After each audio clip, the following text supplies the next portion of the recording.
আলাইকুম। দেখেন এই বন্যার পানির মধ্যে মাছ মারতেছি। এই তো দেখাইতেছি, দেখানোর চেষ্টা করতেছি এরকম করে পানি চাইতেছে। এই তো জাল পাতা হয়েছে একবারে, এক খেয়ে একবারে দুই তরকারি উঠে। এই তো দেখেন শুধু কইয়ের পোনা, শুধু কই আর অন্য কোনো মাছ নাই। দেখেন, দেখছেন, শুধু কইয়ের পোনা। আমার মতো কে কে মাছ ধরতে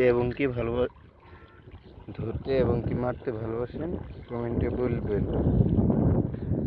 ওই তো মাছ আটকে 5 মিনিট পরে পরে তোলা হইলে, না হলেও মনে করেন এতগুলো করে পাওয়া যায়।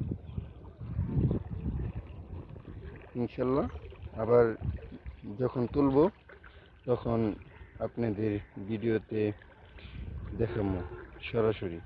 ধন্যবাদ।